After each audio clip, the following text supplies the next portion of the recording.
Kokie bruožai teisingo kvėpavimo? Taip, tai skamba labai paprastai, bet iš tikrųjų nepaprastai. Tie 3 pagrindiniai dalykai, ką reikia šalčio praktikose daryti, tai jokiais būdais nesušilt prieš. Kokią naudą, taip ilgalaikį perspektyvoje suteikia tos ledo vonios? Jeigu kažkas atsitinka ne pagal planą ir abu pilotai patenka, kvėpuoja daug dažnai, įveda save į stresą dar didesnį, pas juos galva išsijungia ir įsijungia streso atsakas. Ką tai reiškia? Tai reiškia, kad net gali atsidaryti tunelinis matymas. Kaip atrodo tavo atsistatymas ir kokia tavo istorija jį atrandat? Kai aš pati turėjau perdegimus, aš tikrai neturėjau daug žinių ir tikrai klaidžiau visokiais klystkeliais, galiu prisipažinti. Labas, aš esu Rūta. O čia mano tinklalaidė Zenju 8020, kurioje mes kalbame apie ilgamžiškumą, biohackingą ir sveikatingumą. Temas, kuriomis aš gyvenu kiekvieną dieną. Pagrindinis šios tinklalaidės rėmėjas – Zenju. Zenju – tai ne tik maisto papildai. Tai yra mano misija – sukurti koncentruotus, švarios sudėties, itin efektyviai pasisavinamus maisto papildus, kurie veiksmingai sprendžia mūsų kasdienės problemas. Energijos trūkumą, prastą miegą, silpną imunitetą, odos, plaukų, nagų problemas, hormonų disbalansą. Šis projektas gimė iš labai asmeninės patirties. Daugiau negu 10 metų auginant kosmetikos prekinį ženklą Manila supratau, kad perdegimas tikrai egzistuoja ir kad sveikatos nenusipirksiu už jokius pinigus. Gyvenimas privertė atsigręžti į save ir pradėti nuoširdžiai savimi rūpintis. Čia ir gimė idėja kurti Zenju. Aš tiesiog neradau papildų, kurie man pačiai būtų veiksmingi. Todėl pasinaudojant savo kaip medicinos gydytojos ir mitybos specialistės žiniomis, bei padedant kitiems Lietuvos mokslininkams, juos sukūriau. Mūsų tikslas – edukuoti. Ir būtent Zenju dėka turiu galimybę kalbinti šiuos nuostabius žmones, savo srities ekspertus ir visiškai nemokamai šviesti visuomenės sveikatingumo temomis bei dalintis turimomis žiniomis. Šiandien pas mus svečiuose Lina Malakauskaitė. Avialinijų pilotė, skraidinosi keleivius tokiais lėktuvais kaip Boeing 737 bei Saab 2000 ir iš viso ore praleidusi daugiau negu 7000 valandų. Mėgstamiausia Linos aviacijos rūšis yra akrobatinis skraidymas.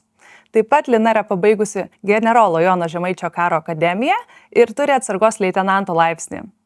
Pastaruosius 4 metus ji gilinasi į žmogaus performanso, tėkmės būsenos, ilgamžiškumo ir kvėpavimo mokslo temas. Šiandien Lina yra sertifikuota XPT Life, Oxygen Advantage ir Buteiko klinikos kvėpavimo instruktorė. Dalijasi žiniomis apie tai, kaip per sąmoningą kvėpavimą, judėjimą ir kūno valdymą galima atkurti vidinę energiją, stiprinti sveikatą ir išlaisvinti visą žmogaus potencialą. Labas, Lina. Sveika, Rūta. Ir kaip tu šiandien jautiesi? Puikiai. Iš Klaipėdos atvažiavai pas mus? Taip, Vilnius visada įtraukia tokį srautą, skubėjimą, bet šiandien pajaučiau, kad aš jo biškai ir pasilgau. Tai reikia balanso, reikia tos ramybės, bet reikia ir tempo. Kaip aš sakau, Vilniuje gyventi yra svarbiausia prisiminti kvėpuoti. Šiandien daugiausiai turbūt apie tai ir kalbėsime. Papasakok apie save, kaip aviacija, ar ne? Čia didelis dalykas. Dabar kvėpavimas. Papasakok šiek tiek apie savo gyvenimą ir kaip čia viskas taip klostosi. Taip, tai nuo paauglystės norėjau skraidyti ir tai buvo mano vienintelis tikslas. Tai pradėjau su sklandytuvais Pociūnų aerodrome, paskui taip natūraliai pasirinkimas buvo Antano Gustaičio aviacijos institutas VGTU, pabaigus mokslus, žinoma, darbas avialinijose. Tai čia galėtų būti irgi atskira tema apie motivaciją ir kaip siekti tikslų ir kaip būtų užtikrintai, nes ką dabar skaitau motyvacinėse knygose, aš tai tiesiog nesąmoningai elgiausi, tiesiog žinau, kad noriu skraidyti. Ir žinoma, tas laiko tarpas virš 10 metų avialinijose išmokė labai daug. Ir kažkurio laiku tiesiog pradėjau jausti pervargimą nuolatinį. Paskui dabar galiu tai įvardinti, kad tai buvo ir netgi ir perdegimas, ir tikriausiai ne vienas perdegimas, o tuo metu kažkaip galvojau, kad tiesiog reikia pailsėti ir atsistatysiu ir žinoma, taip lengvai išsimiegosiu ir grįšiu po savaitgalio, neatsistato perdegimai. Tai pradėjau ieškoti tokių greitų atsistatymo būdų ir dabar ir dalinuosi labai daug praktikų, kurias atradau. Ir kai atėjo COVIDas, reikėjo pasirinkti, sakysim, ar pasilikti avialinijose, ar grįžti į Lietuvą. Tai pasirinkau grįžti į Lietuvą. Ir ilgai mąsčiau, ką aš galiu veikti ir paskui kažkaip priejau išvados, kad tai, ką geriausiai moku, tai streso valdymo, nes avialinijų piloto darbas yra tas 5-tukė top pasaulio, kur pavojingiausių profesijų, nes tu niekada nežinai, kaip tavo diena baigsis ir kaip kita akimirka bus, ne? Tai tikrai labai daug dalykų esu išmokus ir labai esu dėkinga. Ir įdomu tai, kad kvėpavimą būtent jo įtaką pastebėjau pilotų kabinoje, kad tokiuose įtemptose situacijose įsijungia stresas, pagreitėja kvėpavimas, iš karto trumpa atmintis užsidaro, ne, ir sunku mąstyti, ir ilgas iškvėpimas man padėdavo nurimti. Ir labai džiaugiausi tokiu savo atradimu ir jį mielai naudodavau. Ir antras būdas, kur aš kvėpavimą atradau, tai kad galėdavau užmigti bet kur ir bet kada. Netgi su kolegom juokdavos, kad išmokau apgauti savo smegenis. Tas geras. Kelis kartus įkvėpi, iškvėpi giliau ir tikrai padeda atsijungti. Tai vat, pradėjus rengti stovyklas, mokymus apie streso valdymą, flow būseną, performansą, mes kažkaip atradom, kad visos šitos dalykai nėra neįmanomi, jeigu žmogus netaisyklingai kvėpuoja visą parą. Ir tada automatiškai gavosi, kad dabar didesnė kryptis yra tiesiog įkvėpavimo mokymus ir to kasdieninio kvėpavimo mokymus. Ir žinoma, šalia eina jau visa kita. Bet tas namo pamatas yra vis dėlto kasdieninis kvėpavimas. Tai va, tai toks, dar ką galiu pasakyti, kad kai reikėjo apsispręsti ar likti ar grįžti, tai Svencelį išmokau kaituoti ir tai tikriausiai prisidėjo prie apsisprendimo, kad vis dėlto noriu būti čia. Ir dar pajūrį išsikelt gyvenimą. Taip, ir dabar gyvenam Giruliuose, tai tikrai gera būtų Lietuvos pajūrį. Domiesi ilgamžiškumu, biohackingu, sveikata, bet dar nesi užsiprenumeravęs mūsų naujienlaiškio? Kviečiu prisijungti prie sparčiai augančios Zen You bendruomenės ir užsiprenumeruoti naujienas, kurias rasi www.zenu.lt/naujienlaiškiai. Su tuo kvėpavimu atrodo toks dalykas, apie kurį net negalvojam, nes tiesiog yra nesąmoningas kasdienis mūsų veiksmas, ar ne? Bet kaip yra su statistika? Kas yra neteisingas kvėpavimas, kiek žmonių neteisingai kvėpuoja, kaip skiriasi vyrų, moterų kvėpavimai? Taip.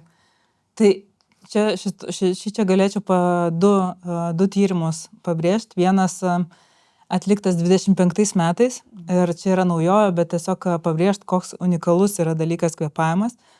Tai tyrė apie 100 dalyvių ir vieną parą jiems buvo įdėti davikliai į abi šnerves.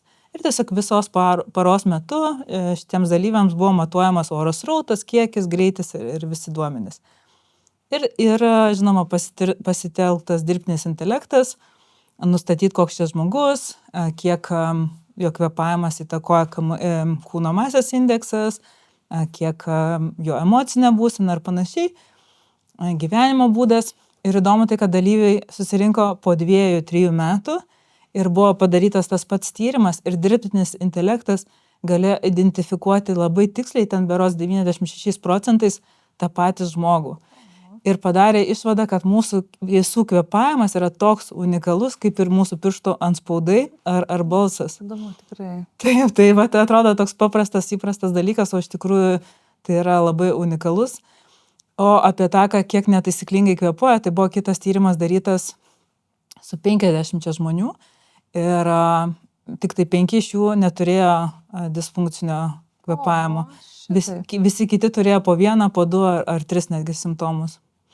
Tai va, tai esmė yra ta, kad nors mums atrodo, kad mes kvėpuojam taisyklingai, bet iš tikrųjų reikia tam tikrų žinių, reikia savistabos ir įvertinti, ar taisyklingas ar ne. Tai gerai, tai kokie yra tie, kaip čia ką tik pasakėjai, disfunkciniai momentai? Taip, tai visų pirma, į kvėpavimą žiūrim iš 3 pusių, tai biochemija, biomechanika ir psichologija. Ir iš kiekvienos pusės galima atrasti tam tikrų dalykų. Tai, sakysim, jeigu yra maža CO2 toleracija, ką tai reiškia? Tai reiškia, kad palipa laiptais žmogus ir jau nori kvėpuoti per burną. Pradeda bėgti easy run'ą, tai tas lengvas bėgimas ir kvėpuoja per burną. Tai tiesiog maža fizinė veikla ir kvėpavimas per burną jau rodo, kad yra maža toleracija CO2 ir sutrikęs kvėpavimas. Antras dalykas, kai kvėpavimas tampa vertikalus, tai reiškia, kai įkvėpiam ir juda pečiai. Sakysim, nesiplečiam į šonus, o būtent juda toks vertikalus judėjimas. Tai reiškia krūtininis kvėpavimas Taip, turbūt. ar ne? krūtininis, kartais netgi būna, kad juda ir pilvas, bet vis tiek tas veiksmas visas kvėpavimo yra vertikalus, o ne į šonus. Kitas dalykas, kai kvėpuojama per dažnai, negu to reikalauja metabolinis, kaip sakant, mūsų veikla. Tai reiškia, mes dabar sėdim, žinoma, šnekam, tai yra kitas dalykas, bet jeigu žmogus sėdi ramybės būsenai, tai jo kvėpavimas turėtų būti 10-12 kartų per minutę. Duomenys gali ten skirtis, bet iš tikrųjų mes pastebėjom, kad sveikas kvėpavimas 10-12, 14 kartų per minutę. Siekiamybė 6 kartai per minutę. Oho, šitaip, kuo lėtesnis, tuo geriau. ar Taip. ne? Ir su kuo susiduriu, kad tai yra norma 16-25 kartai per minutę. Taip. Tai reiškia, žmogus kvėpuoja žymiai daugiau, negu jam to reikia ir mes paskui pasigilinsim, ką tai duoda.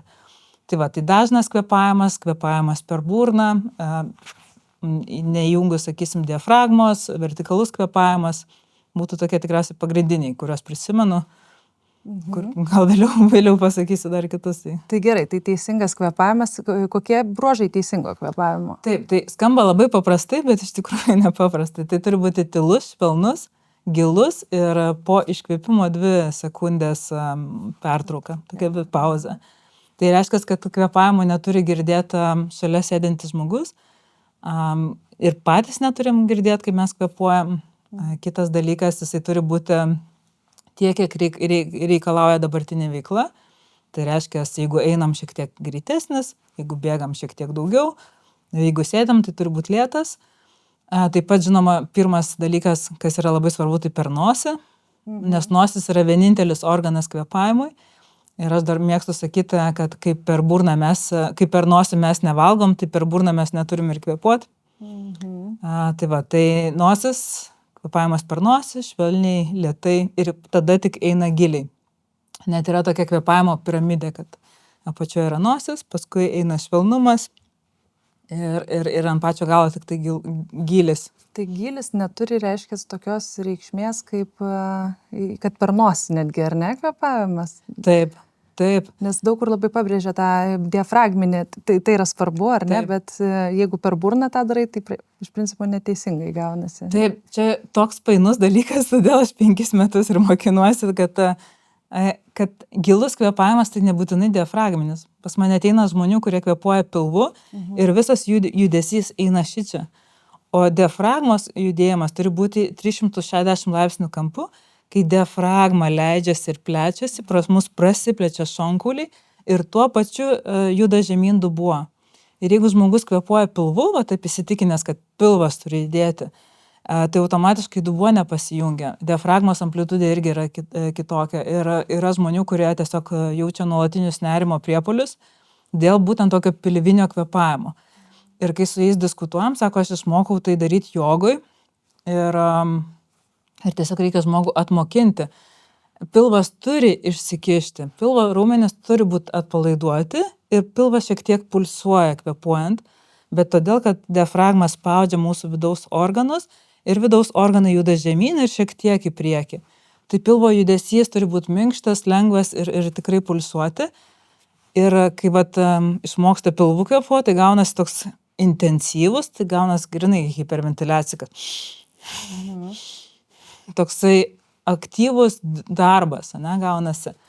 Tai va, ir buvo įdomus toks faktas, kad lyg tai 1900 metais jogos knygose buvo padaryta klaida vertimuose, vietoj subtilaus kvėpavimo nueita į gilų kvėpavimą.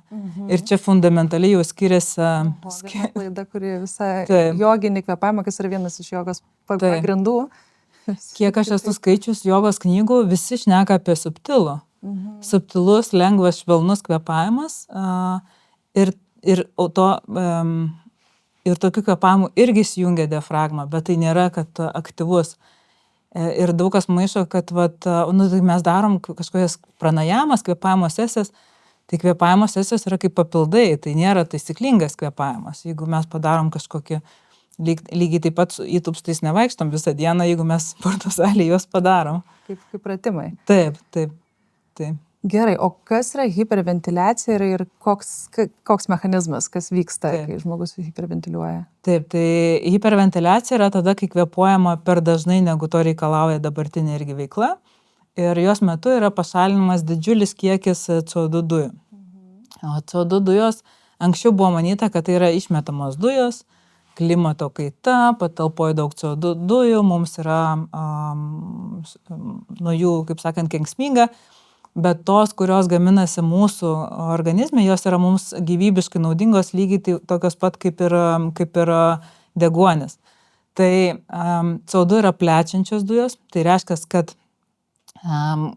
kai jų yra, mūsų visos kraujagyslės prasiplėtinėja. Tai reiškia, kad jos kraujotaka padidėja tiek smegenyse, tiek visam kūne.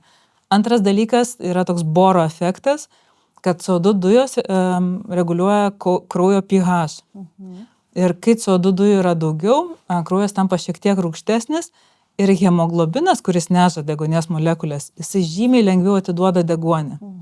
Tai reiškia, kad kai mes darom pratimus ar kai sportuojam ir kvėpuojam tik per nosį, mes jaučiam didesnį diskomfortą dėl to, kad prikaupiam CO2. Bet tuo pačiu kūne, raumenyse kraujagyslės prasiplėtinėja, kraujo rūgštingumas rūgštėjo ir tada hemoglobinas žymiai daugiau atiduoda deguonies ten, kur jo reikia. Bet tai yra tikslas, ar ne? Taip, būtent. Ir žmogus, kuris kvėpuoja per burną, daug dažnai, jis tiesiog visą laiką pašalina, pas jį kraujyje vis mažesnis yra CO2 kiekis, tai reiškia, kraujagyslės užsidariusios. Ir kraujas tampa šiek tiek šarminis, o nuo to šarminio hemoglobinas susiklijuoja su deguonies molekulė ir jos niekur neatiduoda. O, koks mechanizmas? Taip, ir yra tos hiperventiliacijos kelios rūšės, tai ta tokia kaip kvėpavimo sesija, kurią dažnai šiais laikais rebriefingas, holotropinis kvėpavimas, tai ilgos hiperventiliacijos, trumpesnės tai yra Wim Hofo kvėpavimas. O taip pat yra lėtinė hiperventiliacija, kuri yra labai pavojinga, tom, kad žmogus nuolatos kvėpuoja dažniau, paviršutinė krūtinės dalim, vis daugiau iškvėpia CO2 ir jo simptomai yra lėtiniai. Tai ta trumpalaikė hiperventiliacija yra gerai ar nieko blogo, kaip jinai, ta prasme? Labai priklauso kam. Kadangi, kaip prieš tai minėjau, kad kvėpavimas yra toks unikalus dalykas, tai kiekvienas kvėpavimo sesija turi būti pritaikyta tam žmogui. Tai pavyzdžiui, žmogus, jeigu ryte, tipiškas Vilnietis, Vilniuje esame, tai aktyvus, turi verslų, mėgsta crossfitą, daug streso, skambučiai nuolatos, toks pamiegosiu vėliau. Ir jisai ryte atsikelia ir nėra jam jėgų. Ką jisai daro, visi sako, šok į šaltą vandenį, pakvėpuok Wim Hofą arba kitą kvėpavimą. Užsibūstint, jis užsibūstina, važiuoja, kamščiai nervuojasi, kaip streso metu kvėpuojama daug ir dažnai. Tai nuolatos visą dieną kvėpuoja dažniau, paskui vakare nueina į crossfitą nusiraut, ten irgi, žinoma, kvėpuojama daug dažnai. Ir vakare grįžta, užmiega ir knarkia. Tai jis visą dieną hiperventiliuoja, visą dieną save laiko mažesnio deguonies kiekio, kaip sakant, būsenoj ir streso būsenoj. Tai automatiškai tokiam žmogui nereikia nei to šalto vandens, nei Wim Hofo kvėpavimo iš karto. Pirmas klausimas turi būti, kodėl tu neturi ryte energijos ir tada jau keliauti, sakysim, daryti tam tikrus pataisimus. Ir mano pasiūlymas tokiam žmogui, tai ryte padaryti lėtus kvėpavimus, padidinti tą CO2 toleraciją. Kai nėra CO2, mūsų neuronai tampa įaudrinti, mūsų nervų sistema tampa įaudrinta. Tai mes tampam tokie mažiau stabilus. O lėti kvėpavimai mus nuramina, mus įjungia tą parasimpatinę nervų sistemą. Važiuojant, sakysim, mašina vėl padaryti tam tikrus pratimus, kurie neužima laiko, nes mes vis tiek sėdam kamštyje. Tada tarp skambučių, tarp reikalų visokiausio vėl kyla stresas, vėl supratimu kažkokiu, kuris užtrunka minutę ar pusę minutės, nuramint savo nervų sistemą.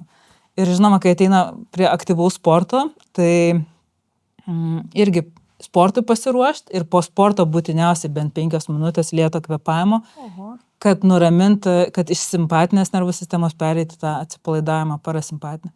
ir žinoma, naktį klijuot burną.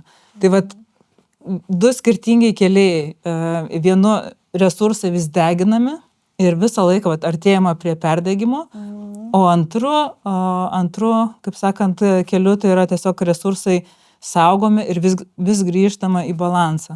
Tai ta hiperventiliacija lėtinė yra pavojinga tom, kad veda būtent į perdegimą. Ir lėtinės ligas, kraujo spaudimas pakilęs, širdies ritmas, nerviniai visokie dalykai ir panikos. O tai gerai, va, tie trumpos, sakykime, pertraukėlės, kad nes teisingas kvėpavimas nuramina nervų sistemą. Taip.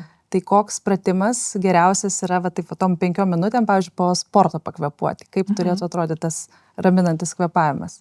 Vėl, jeigu pasakyčiau, kad ilgi iškvėpimai, tai daugumai jie yra naudingi ir, sakysim, galima susikoncentruoti. Tai yra ilgas, atsiprašau? Taip, tai vat ilgas, lėtas ir švelnus iškvėpimas. Kiek sekundžių? Vat apie sekundės irgi čia yra atskira tema, nes jų negalima pasakyti. Nėra ne vienos formulės, kuri tiktų visiems. Dabar yra ten populiariai sako, kad įkvėpkit per 4, užlaikykit 7, iškvėpkit per 8. Arba Hubermanas rekomenduoja, kad 2 įkvėpimai iškvėpimas. Tai visiškai žmonės interpretuoja savaip. Ir jeigu yra pas žmogų disfunkcijos, jisai va šitą interpretaciją daro netaisyklingai, net tas pasidėžės kvėpavimas, ne? Jeigu sakai 4-4-4, bet jeigu jis įkvėpuoja šitaip, jeigu jis nenaudoja diafragmos, tai ta nedaręs tą dėžę. Taip, kažkiek apramini. Pavyzdžiui, paprašiau draugo parodyti, jis pasigyrė, kad sako, aš naudoju tą Hubermano pratimą. Sakau, parodyk. Jis, kai parodė, aš vos nuo kėdės nenukritau, nes tokis jis taip aktyviai ir dar iškvėpia tokiu ir čia yra grynai keliantis stresą, o neraminantis. Tai vat aš labai susilaikau šiuo metu, nes netradau dar tokio prieimo, kad pasakyti formulę, kuris kvėpavimas tinka visiems. Bet labai svarbu, kad iškvėpimas po treniruotės gali būti švelnus, lėtas per nosį. Ir tai kiekvienam, tai 4 sekundės, 5 sekundės, kitam tai 8 sekundės. Tiesiog lėtas, ramus iškvėpimas, galite uždėti rankas ant savo apatinių šonkaulių, pajausti, kaip jie juda ir tiesiog pajausti, kaip kūnas nurimsta su lėtais, švelniais iškvėpimais. Nes kai pasakai gilus, 80-90% dalyvių pradeda ir čia jau vėl stresą, į streso būseną vedantis pratimas. Tai gilus iškvėpimas galėtų būti visiškai nejuntamas. Bet tiesiog švelnus, lėtas ir nieks aplinkui turi negirdėti. Ir galite atsigulti, koją sulenkti 90 laipsnių kampu, ir tiesiog net šiaip kai žmogus yra sveikas ir jisai moka grįžti į balansą, jo nervų sistema sveika ir tvirta, tai per 1 sekundės užtenka, kad pereiti į parasimpatinę nervų sistemą. Taip greitai. Taip. Čia geros naujienos. Taip, bet reikia rūpinti savo nervų sistemą. O tai tas burnos klijavimas naktį, ar ne? Tai gaunasi, kad daug žmonių miega greičiausiai įsižioja, ar ne? Ir tai yra priežastis. Dėl ko tai vyksta? Dėl to, kad, pavyzdžiui, guli ant nugaros galbūt, ar ne, ir kvėpavimo takai užkrenta ir dėl gravitacijos užsispaudžia šiek tiek ir tada žmogus ir knarkia. Tai vėl kompleksiškai reikia žiūrėti. Galim paimti tuos, kurie nuo vaikystės kvėpuoja per burną. Tai automatiškai žmogus, jeigu nuo vaikystės kvėpuoja per burną, pas jį sinusai yra sumažėję, žandikulis apatinis mažesnis, liežuvis netelpa burnoje ir automatiškai jis kitaip jau ir nebemoka kvėpuoti ir jam reikia daryti aktyvius dalykus, kad susigrąžinti savo kvėpavimą per nosį. Čia įgimtas dalykas, taip nutinka dėl kokios priežasties? Aš matau, kad procentaliai tai mažai kam įgimta. Daugeliu yra nedažiūrėta, sakysime, nepažiūrėta tėvų ir laikų, nes net nėra žinių. Tiesiog, kai kūdikis saldžiai miega išsižiojęs, visi prieja, kaip saldžiai miega. Seilė bėga. Taip, o yra knygų rašyta, kad, pavyzdžiui, Amerikos indėnai naktį keldavosi uždaryti burnytę vaikui. Ir kas dar prisideda, tai žinoma žinių trūkumas. Pas vaikus būna taip, kad pas juos atsiranda sloga, jie pradeda kvėpuoti per burną, sloga dingsta ir jie toliau burną lieka atidarę. Ir va tada jau reikia uždarinėti, kad įprastų. Tai ir kuo vaikas daugiau kvėpuoja per burną, tuo jam sunkiau yra grįžti prie nosies kvėpavimo. Taip pat prisideda minkštas maistas, prisideda, daugiausia minkštas maistas, mažai judesio ir panašiai. Tai va, tai jeigu toksai žmogus kvėpuoja per burną, tai jam net ir sunku pasakyti, kad uždaryk burną ir jis sakys, nesąmonė, čia sakai, aš uždusiu.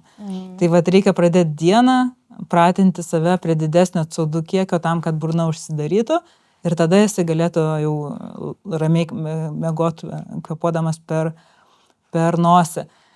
Kiti, kurie yra tiesiog sveiki žmonės, bet irgi yra tiesiog įprotis. Tai galime įsiaiškinti, jeigu išeina normaliai kvėpuoti per nosį ir nėra diskomforto, tai burną būtiniausiai reikia klijuoti.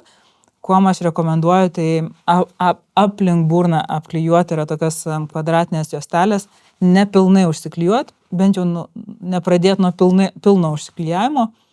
Nežinau, ar esi mačiusi juostelėse? Labai įdomu, papasakok, kaip tai veikia. Yra kelios, dabar yra, kadangi trendas, tai labai daug kas pardavinėja įvairiausių ir panašiai, bet aš niekada nerekomenduoju pradėti nuo tų, kur pilnai užsiklijuoja burna, nes jeigu, sakysim, apsinuodimas ir panašiai, tai kad burna atsidarytų ir kad galima būtų tiesiog...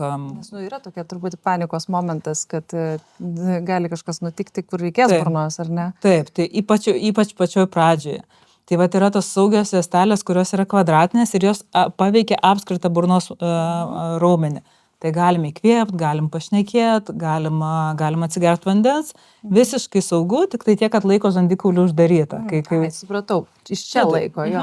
Taip, tai ir dažniausiai žmonėm persitvarko raumenynas, pripranta smegenis prie didesnio CO2 kiekio ir automatiškai gaunasi, kad už paskui tiesiog gali jau be juostelių miegoti, burna būna uždaryta. Kitiems reikia visą gyvenimą naudoti. O kvėpuojant per burną yra, žmonės, kurie kvėpuoja per burną, jų seilėse yra žymiai daugiau kortizolio.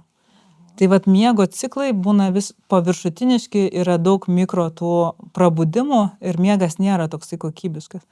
Ir tikrai iš aplinkos žinau daugybę žmonių ir mano mokymų dalyvių, kurie skeptiškai žiūri, bet paskui pasirašo ir tiesiog džiaugiasi, kad diena turi daug daugiau energijos, produktyvesni, emocijų nebėra tokio linksmųjų kalnelių, ne? Tokia diena gaunasi sufokusuota. Tai skirtumas yra kaip diena ir naktis, tikrai galiu garantuoti ir visus rekomenduoju išbandyti. Ir vaikams nuo 3 metų galima dėti juosteles, tai tikrai yra saugu.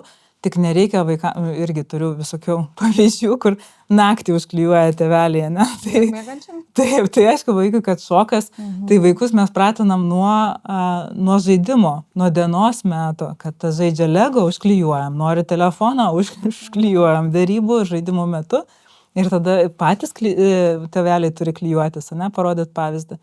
Įdomus toks faktas, kad jeigu tėveliai knarkia, tai vaikas irgi didelė dalis, kad knarkia. Jis tiesiog mato tokį pavyzdį. Bet taigi čia nesąmoningas. Nesąmoningas, bet yra tokie irgi tyrimai daryti. Wow. Taip. Viską iš pavyzdžio. Taip. O ant nosės yra tokie magnetukai dabar irgi madingi. Kaip jie veikia? Turi jie racijos? Jie turi racijos vaikams, senyvo amžiaus žmonėm. Sportininkams, kurių nosis yra daug kartų lūžusi, tai boksininkai, kovotojai, kickboksininkai ir panašiai. Ir žmonėms, kurių nosis natūraliai, bet nuo gimimo yra mažas ir iš nervės įkvėpimo metu susiklijuoja. Tai va čia yra ta kategorija ir jeigu jūs jai priklauso, tai tikrai galima dėtis juosteles ant nosies. Sveikiems žmonėms šitų juostelių nereikia ir tiesiog reikia investuoti savo žinias, didinti žinias ir praktikas ir pratinti savo smegenis prie didesnio CO2 kiekio ir tada tas oro srautas nebus reikalingas didesnis. Aš galiu parodyti tos pratimus, kur ir taip atsidaro nosis, nieko nedarant, ne tik padarius vieną pratimą. Ir yra daug tyrimų, kur tas didesnis oro srautas, tai dar nereiškia, kad gaus daugiau deguonies. Va čia yra tas kaip užmiršau, kaip vadinasi, paradoksas, bet ir tas placebo, ne? Taip. Tai vat tyriant sportininkus buvo daug tyrimų padaryta, kad tos juostelės daugiau deguonies į raumenis neduoda. Tai vat, o mūsų tikslas yra, kad tai jaučiasi, kad kvėpuoti yra lengviau dar žmonėms, kurie knarkia. Tai vat naktį užsiklijuot šitą juostelę ir užsiklijuot burną yra labai svarbu ir pažiūrėti, kaip jaučiasi. Ir, o ką mes šiomis dienomis matom, kad žmogus bėga lengvą bėgimą, užsidėjęs juostelę ir kvėpuoja per burną. Tai va šitas tai tikrai jau atrodo juokingai ir nereikalingai. Tai būtų jo per nosį turi išlaikyti. Ir dar tenka pasiginčyti kartais šiuo klausimu, kad sako, nu ne, svarbu, sako, žymiai svarbesnė šitą juostelę negu uždaryti burną. Tai. Norėčiau sugrįžti šiek tiek į dar pradžią, kaip atsirado kvėpavimas apskritai tavo gyvenime ir Gast Guru. Ką tu darai, ką jūs darote ir papasakok apie visą šitą. Taip, tai Gast Guru tai yra performance centras ir būtent streso valdymo ir optimalios savijautos sugrįžimas į optimalią savijautą. Tai yra toksai holistinis požiūris į žmogų, kad mums reikia kvėpavimo, mums reikia judesio, mums reikia tinkamo atsistatymo, sugrįžimo į savo instinktus, kad pabūtume kuo daugiau gamtoje, nesvarbu koks oras, būtume basi, tiesiog ryšio su savimi, su gamta ir grįžti tuos pradmenis, kuriuose mūsų psichika ir nervų sistema ir jaučiasi, ta prasme, sugrįžus į save ir daugiausia pailsi. Tai mūsų visi renginiai yra tokie labai įvairaus formato ir jie visada transformuojasi ir dabar jaučiu, kad vėl kažkokia transformacija vyksta. Tai, žinoma, labai paprastai galiu pasakyti, kad kvėpavimo mokymai, judesys su tadu sportas, tai nuo fascijos, sakysim, atpalaidavimo iki normalių stiprių treniruočių, savo kūno svorių, gamtoje, smėlyje, sakysim, miške, priklausomai nuo erdvės. Ir atsistatymas tai ledo vonia, pirtis ir arbatos ceremonijos ir panašiai. Tai sugrįžimas į šią akimirką, būtent ir savęs pajautimas. Tai jūsų ir tas šūkis yra gražus, ar ne? Move, breathe, recover. Taip. Gerai, kvėpavimas, išsiaiškinam daug čia niuansų, ar ne? Tikrai reikia turbūt žmonėm mokytis kvėpuoti labiau. O kaip yra su kitom performance dalimis? Pavyzdžiui, tas ledo vonios dabar labai, labai madingos ir fainos, aš pati iš tikrųjų mėgstu, nes tikrai duoda tą gerą dopamino boostą ir taip gerai po to jautiesi. Tai papasako, kas tenais vyksta, kokie pavojai, kokie pliusai. Taip, tai ledo vonios labai yra naudingos, šalto vandens praktika ir žinoma, reikia žinot, kaip ją tiksliai atlikti. Tai kodėl mes naudojam ledo vonias ir į daugumą renginių jas įdedam. Tai pirma, dėl to, kad žmogus išmoktų įveikti šalčio šoką, būtent streso valdymas.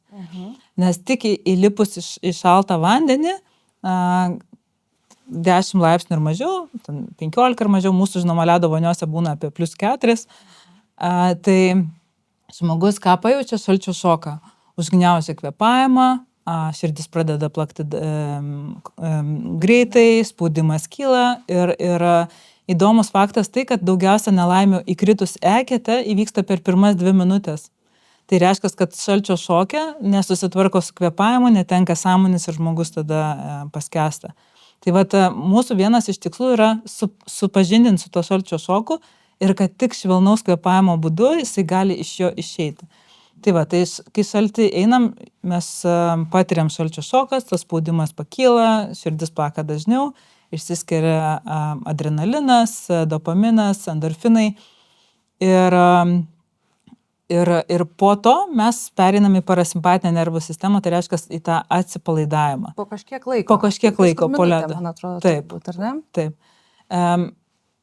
Taip, tai mes tengiamės, kad žmogus žymiai per pusę minutės, per 20 sekundžių savo kvėpavimu būtent įveiktų tą šalčio šoką. Ką darom unikaliai ir ne tai, kad unikaliai, bet tiesiog mes nedarom hiperventiliacijų prieš. Bet labai norėjau klausti, nes populiaru yra prieš tai padaryti tos kvėpavimo pratimus ir aš nesupratau niekada, kokia jų yra nauda. Tai papasakok. Taip, tai viena iš naudų yra, kad nuima skausmo pojūtį, o mūsų požiūris, kad mes į ledą lipam tam, kad pajaustume skausmą. Tai aš visada taip juokiuos, kad nebus čia palengvinimo. O iš kitos pusės tai yra labai pavojinga mokinti žmogų daryti hiperventiliaciją prie vandens. Ir Wim Hofo knygoje jisai dabar pats tai pripažįsta oficialiai, kad tai yra padaryta klaida. Ir žmonės, kurie nenueina pas oficialius instruktorius Wim Hofo, pasimokinti šito nežino, jie tik tai knygą perskaitę, daro hiperventiliacijas ir eina iškart į vandenį. Dėl to, kad galima palpti. Taip, tai hiperventiliacijos metu yra pašalinamas didelis kiekis CO2 iš kūno, kraujagyslės susitraukia ir deguonies padavimas ir dėl boro efekto, dėl to kraujo rūgštingumo pokyčio, žymiai mažiau deguonies ateina ir į smegenis, ir visur. Ir taip, dar gavus šalčio šoką, žmogus gali apalpti. Ir todėl būtina maudytis su aplinkiniais, ne vienam eiti, jokiais būdais nedaryti hiperventiliacijų ir tų kvėpavimo pratimų prie pat vandens ar vonioje kokioje, visokių esu girdėjusi situacijų. Kitas dalykas, hiperventiliacija tai yra tavo tokia, kurią daro Wim Hofas, tai yra stresorius. Tai yra vėl žmogus įveda save į stresą ir tada eina į ledinį vandenį, dar gauna stresą. Tai manau, nežinau, mes per tos jau išmaudę esam apie 3000 žmonių, tai supratom, kad nebūtina yra šitas kvėpavimas ir žmogus tada pajausdamas, kad jisai mes žinoma darom pratimus, mes jį morališkai paruošiam, mes padarom kitus kvėpavimo pratimus, kaip dinaminės apnėjas, kuris suvaldo savo stresą. Ir tada lipdamas į vandenį, jis jau turi tą žinojimą, kad jis gali suvaldyti stresą kvėpavimu. Ir atsiranda ta drąsa ir žinojimas. Ir jau pasitikė savo kūnu. Tai todėl labai svarbu lipti vandenį su švelniu kvėpavimu, kai užgniaužia kvapą, stengtis lėtai iškvėpinėti. Labai svarbu yra atpalaiduoti raumenis, atpalaiduoti kaklą ir suvaldyti stresą būtent to lėtu iškvėpimu. Kai žmogui pasakai iškvėpinėsim lėtai ir jeigu nestovi šalia, tai tų lėtų iškvėpimų būna tokie, čia irgi yra hiperventiliacija.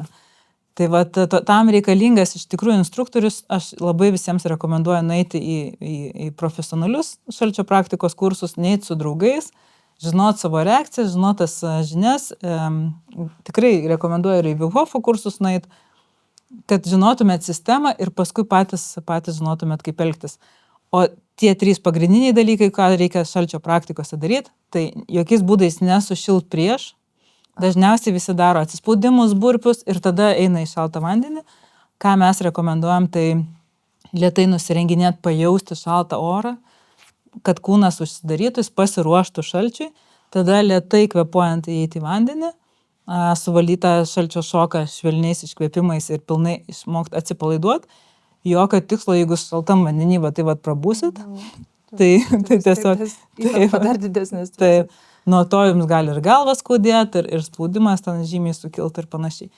Ir kas svarbiausia, išlipus iš šalto vandens būtiniausiai turi daryti apšilimą savo kūno svoriu. Tai kiek buvot vandenį, 3 tiek jūs apšilinėjat.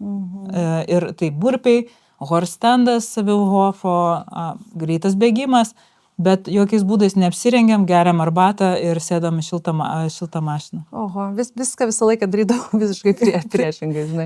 Taip, bet dabar gaunasi, kad tai iš pirties karštos lysti į šaltą vandenį nėra. Čia kitas dalykas. Taip, yra tų keli šalto vandens panaudojimo, kaip sakant, būdai. Tai kontrastinis yra pirtis, karštis, šaltis. Ir vėl mes patys išbandinėjom savo ribas ir įvairius protokolus, nes, pavyzdžiui, Lietuvos pirtininkas, jis dažniausiai leidžia žmogui kaisti 3 kartus ir tada trumpam į šaltą vandenį. Kas yra visiškai saugu, jisai dažniausiai palydi už rankos, jeigu geras pirtininkas panyra, kad irgi žiūrėtų, kaip žmogus reaguoja ir kad jisai neapalptų. Jeigu atvažiuotų koks Islandas, pas jį visiškai kitoksai, atsistatymas ten ir pas juos 20 minučių karštoj pirty, 10 sėdi šalty. Ir jam visiškai yra normalu. Tai įdomu tai, kad žmogus gali tą adaptaciją plėsti. Ir mes dabar tikrai eksperimentuojam, kartais priseksperimentuojam ir pasergam, ir plečiam nuolatos savo ribas. Tai vat pirtis ir karštis yra, pirtis ir šaltis yra gerai ledo vonia, tik reikia žinot, kaip darom. Dažniausia klaida, kurią aš girdžiu pajūry, pavyzdžiui, kad aš peršalau, bandžiau maudytis jūrai, man netinka. Sakau, ką darai? Bėgiojo krosą, tai reiškia, kaip pirtis, sušilo, šilumą atiduoda ir įėjo vandenį ir buvo kokias ten 3-4 minutės. Ir sakau, o tu prieš tai darai? Ne, sako. Tai reiškia, žmogus nepripratęs, nėra pas jį adaptacinio mechanizmo ir jisai vat ir peršala, nes nervų sistema tai aš čia atiduot šilumą, o dabar jau šalta ir išėjęs apsirengia ir eina namo, sakysim, į mašiną. Tai va čia yra klaidingas būdas, jeigu tu esi netreniruotas. O tai yra kažkokios gairės pradedantiesiam, kiek laiko turi tą ledo vonio ir kokios iš tikrųjų temperatūros, nes 15 irgi yra labai šaltas vanduo, bet aš esu buvus, turbūt 1 laipsnio realiai su ledais ir tai yra dar šalčiau negu 15. Tai va, kaip visiškai naujam žaliam žmogui pradėti tokius dalykus rekomenduoji? Taip, tai aš maudytis Baltijos jūrai vasarą.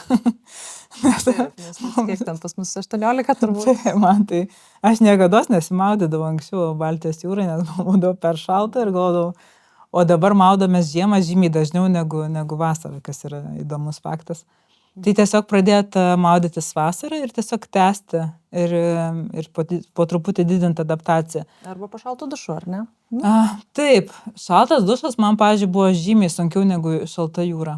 Aš per pūgas, per audras einu maudytis į ledinę jūrą, o šaltas dušas man reikėjo visiškai prisipratinti Tai, bet pirmas pradinuką aš rekomenduoju nueiti į mokymus. Susiraskite tą kvalifikuotą instruktorių, tikrai jų netrūksta ir tada jūs žinosit tikrai, ką darot ir kitą žinutę dar, kad pajaustumėt, kada šalčio jūsų kūnui reikia.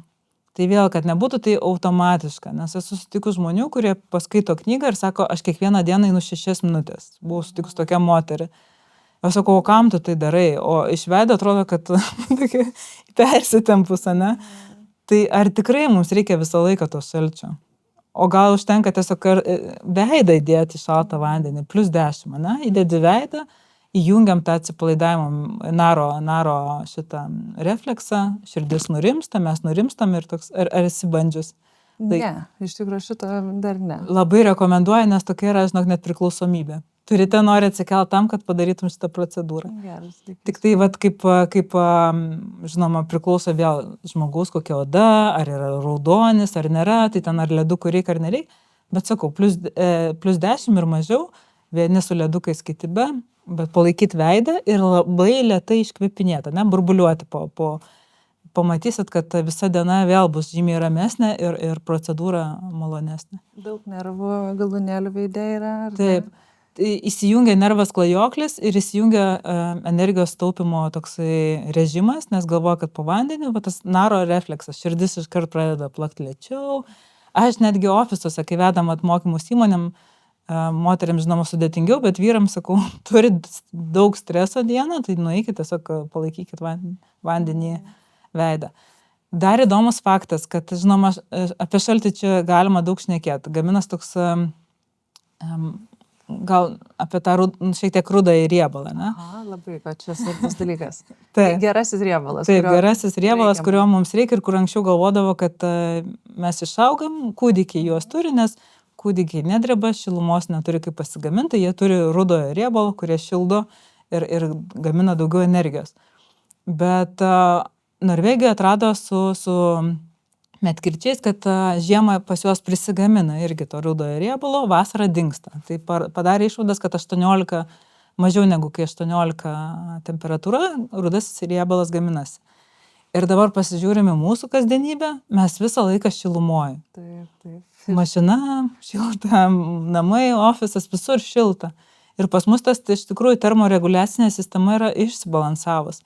Tai anksčiau žmogus, kuris gyveno, sakysim, kaime ar kokiose gentyse, jie tikrai neidavo į šaltą vandenį maudytis. Jie ir taip būdavo nuolatos tokiam temperatūrų, kaip sakant, skirtumuose ir jie jausdavo tą šalčio naudą. O šiais laikais mums reikia šaltų dušų, šaltų maudinių, upiai, jūro ir panašiai. sąmoningai realiai turim Taip. šitos dalykus daryti. Ir koks įdomus dar buvo tyrimas padarytas su žvejais, kurie laiko tik tai rankas šaltam vandenį, pas juos irgi rudasis riebalas gaminas. Oho, tai realiai temperatūra, Taip. bet kokiam Taip. veidą irgi turbūt Taip. panardinus.